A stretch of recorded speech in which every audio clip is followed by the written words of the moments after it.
that Moses rode on top of a Tyrannosaurus Rex. While we looked the other way, we looked the other way.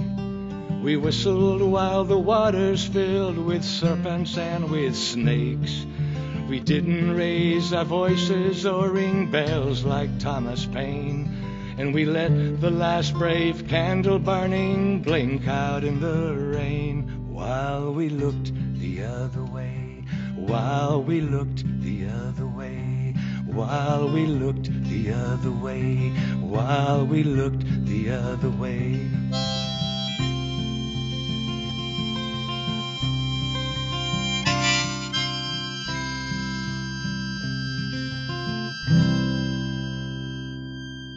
Tom Pacheco, while we look the other way, right here, Woodstock 104. It is about 2 minutes after 10 o'clock on a Monday evening, and now it's time for Pot Talk with Joe Barton, right here at Woodstock 104, your community station. I'm growing marijuana in my yard.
Growing in my yard. Most cops to call my land and both my cars. Now I have to buy my pot from a teenager in a parking lot who's growing marijuana in his yard. Oh, everyone can grow in their yard. We can show you how really hard. Never mind the president, let's overgrow the government and I'll grow marijuana in our yard. On our roofs. New York City version. Okay, here we are doing another episode of Pot Talk. Seems like these Pot Talks never stop. Most of the politicians wish they would. But once again, I want to thank Tom Pacheco for that last song that you've all heard. And, you know, he was making a point that nobody's paying attention, nobody's speaking up. Oh, no, before the pot song of Ben Scales. Yes, Yeah. the Tom Pacheco song. Right. But anyway, we want all you people out there to wake up and start speaking up. How many millions of people's lives have been ruined by these marijuana laws? that are unconstitutional. They've been unconstitutional from their inception. They were based on lies. We need all you people to become active and get out there and speak up. Start doing something to bring about a change. That being said, we're going to move on with the show. And I learned something new, Randy, on the internet. This thing came up on the internet that said the most popular 3 subjects on Google, and what's the other one, Paula? Google and... Well, on the internet, the search engines. It was Google and what's the other one? Like Google. Microsoft? No, Google. YouTube? YouTube. Google and YouTube, right? It said the 3 most popular things on Google and YouTube, the things that get the most hits and the most attention, are 1, religion, 2, sex, and 3, aliens. So me and Paula decided that in order for us to get the highest ratings, we're going to have a menage a trois with a religious alien. Okay. But we've had a problem deciding. Paula wants it to be a male alien, and I want it to be a girl alien. So we've had trouble deciding on that. Well, I'll have to look around and see who I can find for you in the alien community to which I'm a part. They've got to be religious and into a menage a trois. I don't know how much I can help you there. I don't have very good connections in heaven. You know, that's interesting, though, because in law, a lot of the misunderstandings we have in court is because we're considered resident aliens. Yeah, right. That's, one way you can not do anything with the IRS is just say, I'm not a resident alien, so this doesn't pertain to me.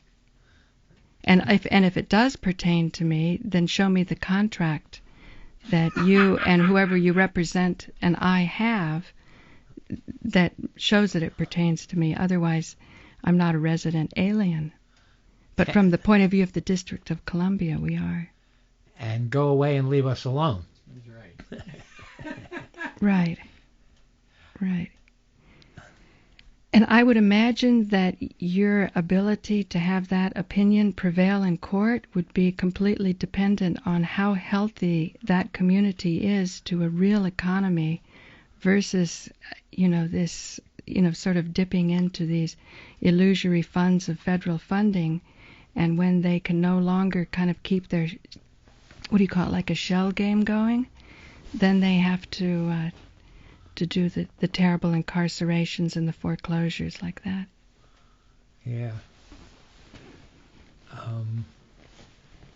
I don't know what to say at this point. It's so crazy. It's just a matter of time before this paper money that we have, more and more countries are not taking dollars. Now, Germany, I've just heard, has joined the BRIC countries. So that's one more country that won't take American dollars.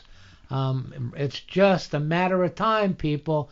To all you people out there who might have some money, some of those paper dollars, I strongly recommend that you put it into either gold or silver, because when they tell you that the paper money is worthless, at least your gold or silver still has value. Can I ask a question? Because I'm kind of dumbfounded by what you said. I don't imagine Germany would actually join the BRIC countries, but they could stop taking American dollars in order to try to prop up the euro, which has been very deflated lately. You got that from Karen Hughes? I got that from Karen Hughes. She's the whistleblower for the World Bank. Maybe she's wrong. No, I think she knows what she's saying. Hey, anybody call in if you know if that's true or not, because that's something that's pretty newsworthy. Is Germany part of the BRICS countries or not? You want to explain BRICS? Well, it's Russia, China, Brazil, India, and Korea. Korea and China. Right. We said not China. In that order. Right, we said China. And but what happened was the Germans we have a lot of the German gold stored here. The Germans wanted their gold. We said, well, maybe we'll give it to you in a couple years. So that really pissed them off. So now they decided, well, you want to play this game, we won't take American dollars anymore. That's I got that from Karen Hughes, who we interviewed a few times. She's a whistleblower for the World Bank and quite knowledgeable on monetary stuff in the world. So I'm pretty sure that what she's saying is real. And it's just a matter. A couple more countries say we've lost 30% of world trade with dollars. A little bit more, and no countries are going to start taking dollars. And the only place you'll be able to spend dollars will be in the United States. But people think, oh, well, that's not so bad. I'll still be able to spend my dollars. But if we can't send dollars to let's say, Brazil or Argentina or all those countries that are sending us food, if we can't pay them in dollars, then the supermarkets and a lot of the stuff that's coming in that you want to buy for Christmas and all the junk that people buy at all these Walmarts, the shelves are going to be bare because they won't be able to restock it if other countries won't take dollars. So it's time, people. We really it's getting closer and closer. I would put at least a good percentage of your money. Gold and silver is never going to lose its value. So by taking your dollars and putting it in gold or silver, you can always cash it back in. If I'm wrong and the paper still stays good, you can always cash the gold and silver back in for paper. But if I'm right, you can't cash the paper in for gold and silver once they say it's worthless.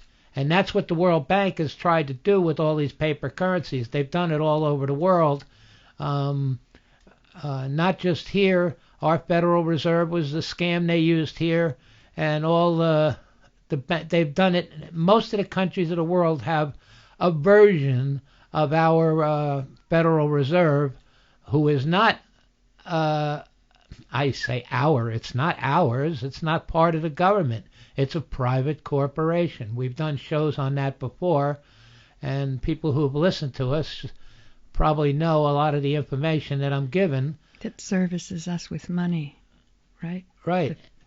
And what they're doing is printing money, supposedly for us, hawking their wares, and then charging interest on that money. And here was the scam. Let's say they print $1 million in paper, and they say, okay, you got to pay us back $1,100,000. $100's a little large, but I'm just using it as an example. So they say, well, okay, we got $100,000 interest on it.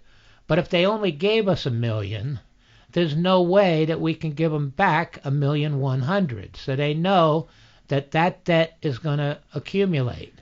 And then the government borrows the money again, and then there's another $100,000. Now you got $200,000, and then they start charging interest on interest that's not being paid.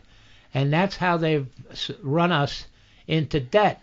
But our government, John F. Kennedy, tried to do it, and the reason they killed John F. Kennedy is because John F. Kennedy was going to do away with the Federal Reserve, and he actually had money printed. There's money sitting there printed, ready to be distributed at some point in time, because they know that this dollar is going to collapse, and then the Treasury is going to have to print money, and when the Treasury prints money, we don't pay interest on it. So it was a scam from the beginning when they set up the Federal Reserve to steal the wealth of America, and they've done pretty good at it. But it was all done fraudulently, and if the American people would wake up and start demanding that we bring these criminal bankers who have, now it's over 20 million homes have been repossessed illegally, most of them in this country, by the bank. It was set up to fail. Most people's loans were set up. They knew when they gave people loans that they were set up to fail, and it was all a scam. And with 20 million homes repossessed, that's 20 million families who are now homeless. And all this was set up by the bankers to steal the equity of the American people. And not just America. I mean, they've done it all over the world. Greece, Spain, so many countries. Iceland. Was one of the first. Iceland got rid of it. Right. Yeah. Iceland was the first one, yeah. American people should wake up. Iceland arrested all the bankers, put them in jail, put the politicians that were colluding with them in jail, put the lawyers in jail, and now Iceland's economy, they let all the people who had houses, who had mortgages, own their own home. That was it. They got rid of the bankers, and you own your home. And now Iceland is one of the few countries in the world whose economy is stable and even growing. So you American people out there, you should wake up. It's time for us to get rid of the Federal Reserve, jail these criminal bankers, and all the politicians that colluded with them. The politicians that colluded with them committed treason. And talking about treason, the drug war, I'd like to point out that our Constitution was set up and it gave the President of the United States certain powers, and it gave Congress certain powers, and those were limited powers. They've all overstepped their authority, and they've created laws and all kinds of things that weren't within their authority under our Constitution to do. Now, when President Nixon started it, the drug war, once he decided to make war, a drug war, it was war on the American people. Under our Constitution, that's treason. The President of the United States has no authority under our Constitution to make war on the American people. The President of the United States had no authority under our Constitution to prohibit anything from the American people. But as long as you people out there have just accepted it incrementally, a little bit here, a little bit there, and corporate citizenship. You haven't spoke up, and because you haven't spoke up is why it's as bad as it has gotten to. So it's time now for all of us to start speaking up and really putting the heat on these politicians. We got a new election year coming up, and we got the same clowns running, and you people are still arguing, I'm a Democrat, I'm going to vote for the Democrats, or I'm a Republican, I'm going to vote for Republicans. Hey people, the Democrats are going to run Hillary. The Republicans are going to run Jeb Bush. Already everybody knows this. How can you believe that this is any kind of real election? The clowns that are dictating a policy to the United States have already picked your leader. So go out and vote. So is he or your don't leader? Go out and vote, or don't go out and vote. It's going to turn out the same. So probably don't go out and vote. Yeah, don't go out and vote. What was it that Pat Paulson said back in the 1960s? Don't go out and vote. It only encourages them. Right. Right. To say that they've become compliant, the offer was made. And if you have to go out and vote, look at the guy with the least chance of winning and vote for him. And we could have had Ron Paul probably would have won the election, and probably actually won the election, but they rigged it. The news media kept saying, he's a clown, he's a clown, he's a clown. He was the only one telling the American people the truth. I believe all the elections, when they total the numbers, they said, we can't let the people know that he got all these votes, so we'll split them in half. We'll give half to the Democrat and half to the Republican. And just like Obama was supposed to win. At one point, McCain, Obama was supposed to win. McCain was supposed to run against him. And at one point, McCain's ratings were going up and he was getting higher. And it looked like, wow, McCain actually got a chance to win. So we can't let that happen. So they told McCain, you can't win. You got to do something not to win. So what did McCain do? He picked Sarah Palin. and his ratings and went down. Everybody said, holy shit, if he gets killed, we're going to have her for president. So everybody voted for Obama. And look what we got. Wow. Outcome-based elections. Yeah. There's really no choice, no opportunity to discriminate. So what's the solution? The solution is for the American people to wake up and really demand change. I mean, really become vocal. Even here, in this local politics here in Woodstock, we got Jeremy Wilbur and a clown town board that capitulate to who that would be? To all the good old boys. Who are they? Who are they? I don't know who they are. Goodoldboy.com. Right. Right. A lot of Garys. Yeah. Yeah, a lot of Garys. But anyway, if you really look at what's going on in all these elections, you're only offered two choices that are picked by the good old boys, and they say this is your choice and this is your choice, and you're going to get the one that we want, no matter what, you know. And it's time. Go to the town board meetings and start standing up for all these things, like the smart meters. Everybody knows. Steve's been telling you how bad these smart meters are. Steve Romine, that is, has been telling you how bad these smart meters are. And he went to the town board, and they gave him the old okey doke and, a little lip service. But they're actually not going to do anything.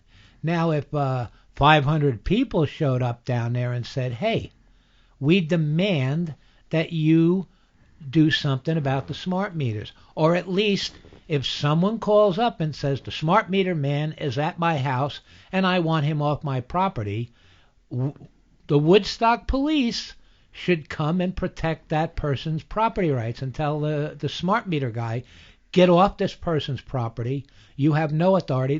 The owner of the property says he wants you off. If you want to read the meter, you can read the meter. But you cannot remove anything from this person's property or put anything on this person's property. Now, the town board could tell the police that if anyone calls and asks the police to come and assist them in having the smart meter man removed. Right, the smart meter man removed, then you're going to get a dumb meter man. Yeah. No, but the smart meters ain't smart. They're out to kill you. So go on, Joe. That you were on a good roll there. Oh, I just did my roll. Go ahead. You fill in now. Well, what you were saying about the smart meter man being dumb, remember that Time Warner man that I got? Remember, I was worried that they were installing smart meters, so I ran down early in the morning with my camera. Her trusty camera. Do you remember? And my speech was slurred, and because it was earlier than I wanted to be up, and I was. But what was so good was I was in that sort of in between sleeping and waking state. Cranky stage. Yeah. Right. Well, yeah, the baby can wake up cranky. And so I said, what's going on here? And he was there because he was going to cut the cable of our neighbor, but I didn't know that. And the neighbor was really worked up because he had paid. But apparently he paid online, so they don't want to reveal the fact that online payments are insecure because there's so much theft and fraud that's going on, every microsecond on the internet, simply because we don't understand what our rights are and where the true law comes from within, and to demand things be otherwise. So here's my neighbor upset because the guy's out there to cut the cable. And here's the guy, you know, wanting to cut the cable. And here's me worried that it's a smart meter. So he said, no, this isn't a smart meter, nothing to do with that. But then I focused my camera on his badge, and he was so freaked out about, remember that? And then I go to see his car, or, you know, that just like I said, how do I know that you're not some just anybody running around with a Time Warner shirt, right? I mean, that's the logical thing to say. And so then he started to show my badge until I had the camera on it. Then he just did not want the camera on his badge. So then he goes back into his vehicle. So I thought I'll follow him back there and see a nice big shiny Time Warner truck, you know. And there it was, this old beat up, you know, Cadillac with yeah, a Time Warner with sticker. with a little magnetic 3x5 Stick thing on, that says Time Warner. And I go, you're driving this, and I'm so surprised because, you know, I'm still half awake myself, and then you watch, you know, that old beat up Cadillac drive off. He drove off so fast. This guy was so afraid of Paula, he went running out of there. I love her when she's got a camera in people's face.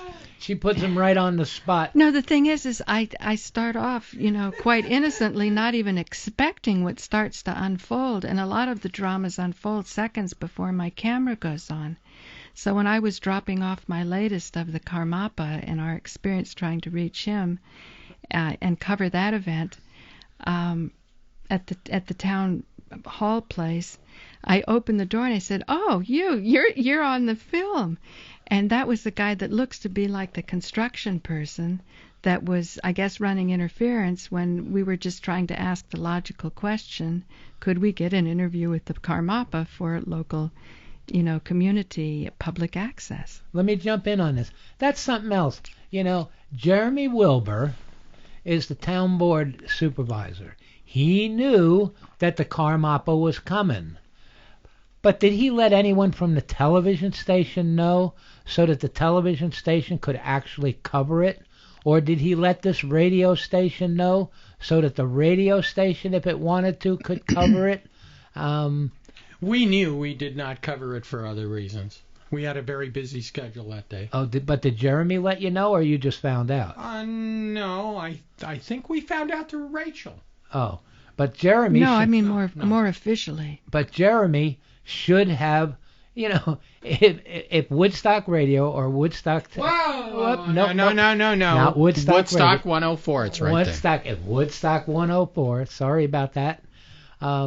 If Woodstock 104 had wanted to cover it, or if anyone from the television station had wanted to cover it, Jeremy left us all in the dark, you know. And if they had wanted to say, oh, we don't want you to announce it before the Karmapa speaks, we would have all honored that and not put on the Karmapa before... or told people that the Karmapa was coming because they didn't want an extra big crowd from all over the world. Actually, there was a town board resolution in order for the Karmapa to use Andy Lee Field, so it was discussed at the prior town board meeting. Oh, well, we weren't there, but I personally think that he still should have informed at least the Woodstock television, because Jeremy and the town board oversee the Woodstock television station, so they should have at least let the television station people know that, oh, if you want to go video the Karmapa and play it on your show, you should do it. We had quite a bit of problems. First of all, we were starting off on an anti-fracking day. That's what we've been building up to, and that didn't work out. We were supposed to go up to Albany. I was supposed to speak up there, but I was going to be a speaker on marijuana. But it was not just fracking; it was all different. In the environment. Yeah, all different environmental things. But I knew the weather was bad and it wasn't going to work out, so I didn't go. But I went down. My son Jay wanted to go see the Karmapa, so we decided, okay, since we were not going up to Albany, we were going to go see the Karmapa. Well, when I got to the gate, I noticed everybody was having their bags searched. And me, anybody who knows me knows I never, ever consent to a search. Wait a minute. Are you telling me that at the Karmapa at Woodstock they were having the bag searched? Everybody who came in had to have their bag searched. I wouldn't have gone. What does that say? I wouldn't have been there covering it. I didn't. I refused to have my bag searched, and I said, you know what? I'm not even going to bother with this, and I'm going to go to breakfast. But Paula, who's persistent with her little camera and likes to be in everybody's face. First, we argued with the cops about searching for a while, and we were getting nowhere with them. So then I said, well, I'm just going to go to breakfast. And me and Joe Elmo went to breakfast. But Paula, I would have rather been with you guys at breakfast than to see the Karmapa, personally. Yeah. Much more fun. But Paula, with her camera, went to see... Well, poor guy, if we could have gotten some clothes from family and snuck the Karmapa in, I'm sure he would have had a better time than the time he was having. You should have seen it, you know. Well, wasn't it hailing there? Didn't he start talking and it started raining real heavy? I don't know. I wasn't there. But anyway, Paula went... First she went to Jay Wink, who was kind of oblivious, and he gave her the lamest rap, like, well, you know, you have to give up some rights for security, which is everything that Ben Franklin said we shouldn't do. And Thomas Jefferson. Right, give him the quote, Paula, you remember. Oh, the whole rap, it said the person who will give up a little bit of their rights for security. Of their rights for security deserves neither. Will lose both and like that. Right. One says deserves and lose. Thomas Jefferson and Ben Franklin. This is how absurd this has gotten, though. Who's gonna want to harm the Karmapa? This is like an excuse just for security. I mean, think about how absurd that is. I'm gonna go in and throw a glass bottle at the Karmapa. I mean, this makes no sense whatsoever. Oh, it gets more ridiculous. Oh, it's crazy. The woman said to me, "How do I know you don't have a bomb in your bag?" I had Paula's camera bag with all the extra equipment for her camera, right? I had just looked at this lady like, "Are you for real?" You know what I mean? Right, I'm going to throw a Molotov cocktail at the Karmapa. Again, it makes no sense. And what's even really crazier, after I walked away and was heading down to town, and Paula was dealing with the chief of police and the chief of the directors at the monastery, and Jay Wink, and Jay Wink. Paula likes to put the camera in their face and put them on the spot. Me, I just walked away for breakfast. But anyway, you knew what was coming. On the way, it's because you were smart. I was on a mission. On the way down, we ran into this lady who was friends with Joe Elmo, and we told her that she was heading up to see the Karmapa. We told her, well, we tried getting in and they wanted to search our bag, and we refused to have our bag searched. And she said, well, I'm not going to let them search my bag. And so give up a little rights for enlightenment gets neither and deserves. Right. Gets and deserves neither. Right. So anyway, she went up there, and then after we had eaten breakfast, we saw her again, and she said that she tried to get in and they wanted to look in her bag, and she refused it. So then she went and stood in the parking lot in front of the community center. And they came out and told her that she was on private property and couldn't be there. Oh, wait a minute. You're telling me the cops said that the parking lot of the community center is private property? They had it all blocked off so nobody could park in it. And that they can do, but it's not private property. It's a town's property. Right. But and she even said that to him, that I don't want to give her name because she asked me not to, but she said I could tell people what happened with her. And what she looks like and where she lives. And she said, I've been stood in this parking lot. I live in this town, and I've stood in this parking lot numerous times, and I've never been chased or told I can't stand in the parking lot. And they told her she had to leave, and she left. But it was outrageous. And it was funny when we were dealing with the police. we said to the police, well, who's running this event? And the police said, we are. And then Paula said to him, The Karmapa has to go through the police. right. Paula said, do you mean that the Karmapa has to get the police permission and go through the police? This is a police event? And the cop even said yes. Well, I think that makes him the cop Marfa, right? Right. No, but now we know who's higher than the Karmapa. The Woodstock police. Well, that must have been a big ego trip for the police, saying, oh, we can search all of the people going into. Well, that just makes sure that all of the people that are seeing and seeking blessing from the Karmapa are true sheeple. Yeah. But I want all you people, while we're on the radio here, I want all you people to know, Joe Barton, me, will never consent to a search. I don't care where I'm going. I don't go to all these concerts anymore. Right. And when I was young, we used to go to concert. You could walk in with a bag. You know what I mean? Nobody ever looked in your bag. Nobody did anything. You could walk in with a £quarter to sell it. Right. Not that I ever did that. But anyway. Imagine having a good time. Yeah. But anyway, never will I consent to a search. And you people out there who just consent, you keep giving up more rights and giving up more rights. Better, when you go to if you all went to a concert, if 10,000 people went to, what's this big concert up here that they have on the mountain? Oh, I think that's one of their trademarks. I don't want to answer that question. You consent to the search, and you're flattered into thinking it's for your security. But if all of you went there and said, what, you mean I have to be searched to come in? No, give me back, here's my ticket, give me back my money, and I'm going to go home. If people started doing that and saying, right, we're not going to be searched every time we go into a thing, you watch how fast they stop it, because when they stop making money, wow, they are not going to keep searching people. As long as you people out there keep saying, okay, yeah, you can look at my bag, I got nothing to hide. No, it's not about I got nothing to hide. Right. So it's not about I got nothing to hide. It's about your right to not be searched. Right. Your right dignity, to privacy. Yeah, right. Your dignity.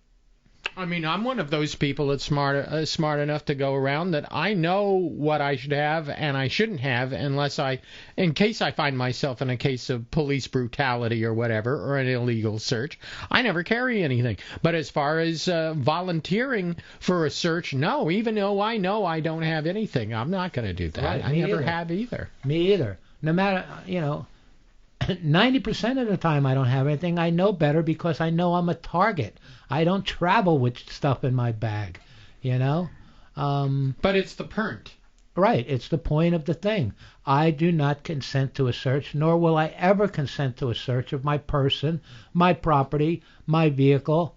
And all you people out there should not. And even though it might be a hassle, if you tell a cop, I'm not consenting to a search, if he pushes it and arrests you or does anything, a lot of you people just give up, say, well, I don't want to be arrested. But better to get arrested and preserve your rights than give up your rights for fear of being arrested, because then there'll be another fear of being arrested and another fear of being arrested until they've taken away all your rights.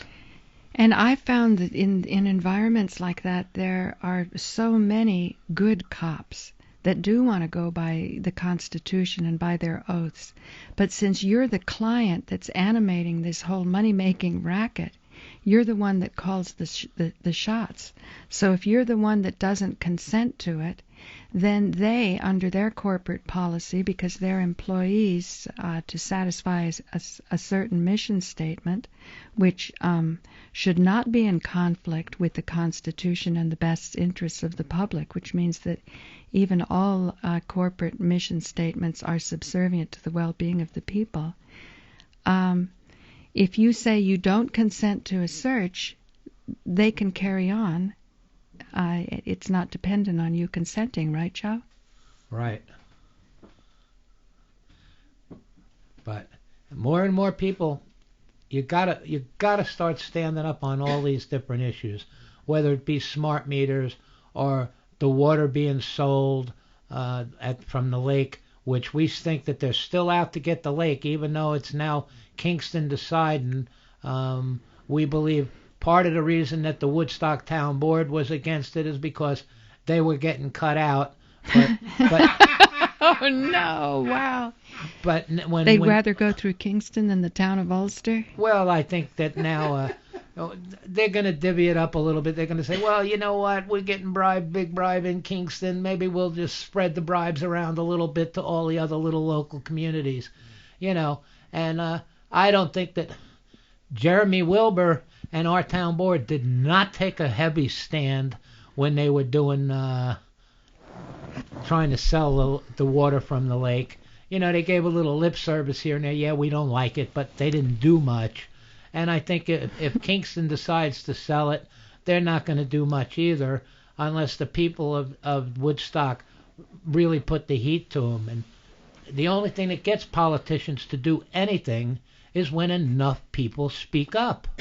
Well, what happened with that is that the New Paltz, SUNY New Paltz, or Stone Ridge that were actually providing the basis for the tax abatements saw the light and said, well, we don't want to be a part of the tax abatement. And just a day or two before that, Niagara had said, oh, well, this deal is worth fighting for, and we're going to fight for it.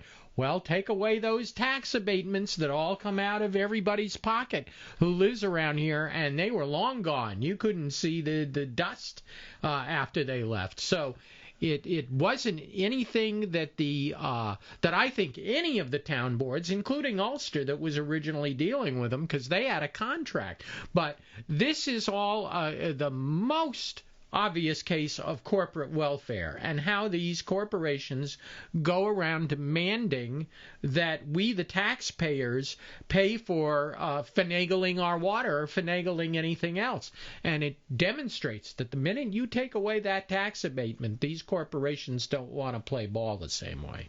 Right. And we told you on one of these shows, I don't remember which show it was, a few shows back, out in Ohio, they the fracking people were buying water from the reservoir, and two different groups were all vying to get water from the reservoir. One group, both contracts were signed, but one company was actively taking the water out. The water was drained very low, and they happened to have a drought that year, and it was very low. And the town had to shut down the big corporation's water because there wouldn't be enough for the town. When they shut down the big corporation's water, and this is before the second corporation started taking their water, the big corporation who paid $700,000 to take the water and was using it for fraction, which polluted that water, and that water could never be drank again, they now are suing the town for millions of dollars. I think it was something like $12 million, when they only paid $700,000 for the water that they were taking. And now the town has such a lawsuit that all the taxpayers in the town are, if the courts rule for the big corporation, which they usually do, then now this town, who only got $700,000 for their water, is going to have to pay the corporation $12 million, and they won't be able to stop them from draining their reservoir. And the second company is going to start pumping water, which means that the local community may not have water to drink or bathe or take baths. And this is what happened in Ohio, people. And the big corporations are buying up the water. In the future, if we don't put a stop to it, the only way you're going to have water is to buy bottled water. It's not going to come out of your faucet. And if we have fracking, if they keep up the fracking, what might come out of your water is gas. You'll be able to cook stuff on your faucet. That's happening in a lot of places in this country. People turn on their water, and instead of water coming out, gas is coming out, and if you put a match to it, it'll burn. We the people, by not speaking up, we are allowing our environment to be raped.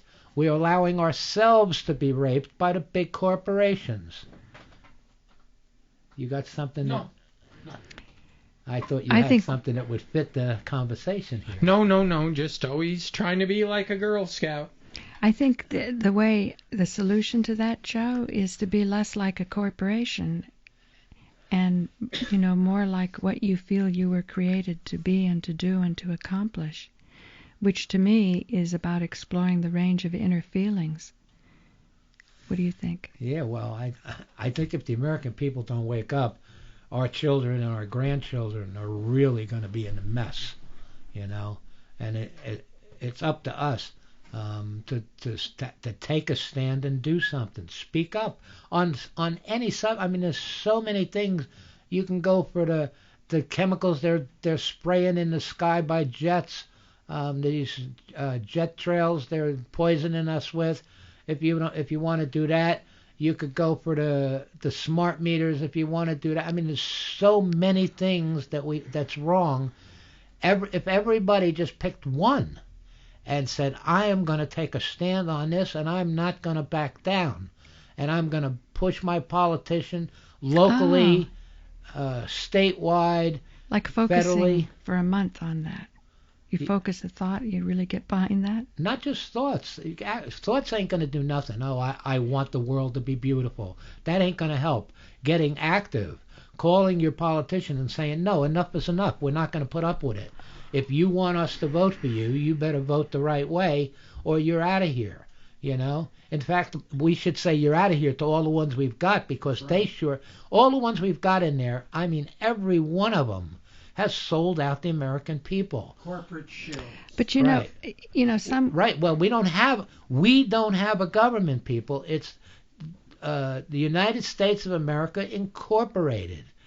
But that's what I'm saying. Whether the issue is about trademark or getting an interview with the Karmapa, it's about being seen as men and women with rights within your community and to have access so that your reputation can go according to whatever your reputation is, and that the people can know who you are and you're also, informed of who they are. But in case of extreme cases where you've got thieves, people going around stealing, you have a police force to stop that, right?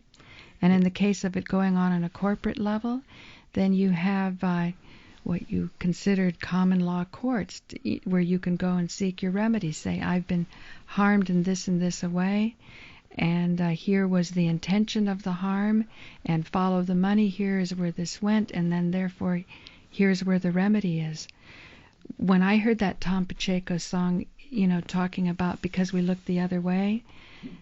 Yeah, that was so right on. Do you feel as one generation hands off to the other that we're handing off something that we did the best that we could, or perhaps could we have sat down with people that we before thought we could never sit down with? No, it started with our my parents' generation. They were so busy working and trying to make a living and not paying attention to the politicians. And then the 60s generation, we all saw that it was all bogus. And then Nixon and those guys started busting the protesters and infiltrating the activists. And the anti-war movement? Right, the anti-war movement and the marijuana movement and the civil rights movement, any movement that was trying to organize people to move, and they started infiltrating them and messing them up. It was Intel Pro or something like that. It was called COINTELPRO. COINTELPRO, yeah, COINTELPRO. And then they killed the kids at Kent State, and that stopped all the demonstration. That scared everybody, all the protesters. And then you had groups like Normal come along. We had 100,000 people in Washington, D.C. protesting. And we were hoping that the next year that we were going to have 1 million. And if 1 million people had shown up in Washington, D.C., we would have stopped the marijuana thing right there. And then NORML came along and said, "Oh, protesting's no good. Give us millions of dollars and we'll fight the lawsuit and we'll get 2 ounces decriminalized." And the people bought into it. Instead of keeping the protests going, the people said, "Okay, yeah, we'll send money to NORML." And people have been sending money to NORML. How much money has NORML taken in over all these years? And NORML takes credit for every change that's happened, when most of the change that really has happened was because of activists who were really pushing. But NORML comes in and tries to take the credit. Like I know most of the people who started the thing in California on medical marijuana, and NORML didn't fund them or help them. And when medical marijuana was there, all of a sudden NORML came in and was trying to take the bows, like they did. They were the ones who got medical marijuana going, you know. And just like we're going down on the 2nd to the marijuana march down in New York City. Why don't you tell everybody about that? Yeah, okay. Good idea. Thanks, Randy. We're going down on the 2nd. There's the marijuana parade, the pot parade down in New York City. And Dana Beal, who we had on this show last week or the week before, used to run that parade. And now... For decades, right? Yeah, since it started. He was the owner of the Yippee Cafe, 9 Bleecker Street. Yeah. And now, for the 2 years while he was in jail, other people moved in and took it. Now the old-time activists, people like me and Dana, and quite a few of the other old-timers who always spoke or who were quite active, now can't get on the main stage. LEAP, that's Law Enforcement Against Prohibition, right? And NORML now are running the stage that used to be run by the activists. And the old-time activists are not allowed to speak on it. Now, the same cops that used to bust us, LEAP, those same cops who used to bust us are now the cops who are saying, we're leading the movement, and what they're going to push for is, they say LEAP, Law Enforcement Against Prohibition, but they're not telling you they want to do away with prohibition. What they're really saying is, we want to legalize it, and legalize it means that we are going to license it, and we're going to allow the good old fat boys to sell it, and anybody else, and nobody else will be allowed to grow it, especially here in New York. You won't be able to grow your own medicine. So it's all a scam, and LEAP and NORML have now subverted the movement, and the pot parade. Me and Dana are going to be talking at the beginning of the pot parade on 32nd and Broadway at 11 o'clock. And then the parade's going to march down to, what's that park again, Paula? Union Square. To Union Square, where NORML and all the cops, LEAP, the same guys who used to bust us, are going to now tell you how the movement should rerun. Well, I think all the people should go down there and tell NORML and tell LEAP, boo. I don't know. I would think... you finished now? Well, I was going to say, you're not running anything for us. We're not buying your bullshit, you know? It'll be... Do come at 11 o'clock at 32nd and Broadway. It promises to be kind of interesting to see how this shakes out. It seems at the very least to participate in groups like LEAP or NORML or what you call clones of NORML, Marijuana Policy Project, and so on, is to, at the very least, participate in distraction. Would you say that, Joe? Yes. And subversion. All those groups subverted the movement. Like I said earlier, we had 100,000 people in Washington, D.C. for to try. Back then, we didn't know that about prohibition. We were saying we wanted it legalized, and we didn't want anybody going in jail anymore. We wanted all criminal sanctions taken off of it, right? And 100,000 people showed up. And we were pushing for the next year for 1 million people. And that's when Normal came out with 2 lawyers, Keith Stropp and his partner, and said, oh, just give us $2 million and we'll do the fighting for you. And here we are 40 years later, and they haven't really done anything. And the states that have legal marijuana, people are still getting arrested. The states that have legal medical marijuana, people are still getting arrested. You have to have a license. Now, when you get a license, that license says they can come in your home and inspect. If you get a license to grow, let's say you're in one of those states where they say you can grow 6 plants. The minute you get that license, you've also opened the door. Now the police can come in your house at any time and look and check your house to see if you're growing more than 6 plants, and your license allows them to do it. So all these license things and medical marijuana, they're all a scam. We want repeal of a law that should have never been. It was unconstitutional. It started out, before this law existed, farmers all across this country were growing it. Hemp was a booming business. The farmers could have made a lot of money. Instead, when they made it illegal, look how many of our farms, our family farms, have gone. Now we have big factory farms. Now we have factory farms. Cruel and right. Unhealthy. Yes. I'm glad I got Paula. No, I mean, I even heard that, Feather Ridge Farm eggs are so good you can get at the meat market because throughout the country they've got a bird flu that's going around and making the price of eggs expensive and not good. We're so fortunate that we can, get things grown close to local. Yeah, local source. Yeah. And all you people out there should start supporting local farmers. Stop buying this stuff from Walmart that they're bringing in from big farms. And Hannaford and ShopRite are no better, or Hurley Ridge. Right. Right. Just because, they all, if you ever see a sign in a butcher shop that says, we proudly serve Cargyle meat, run the other way because that's the factory farm. Just, or one of them. Know the names. They're the biggest in the country. And the meat is full of pesticide and everything else. Yeah. Yeah.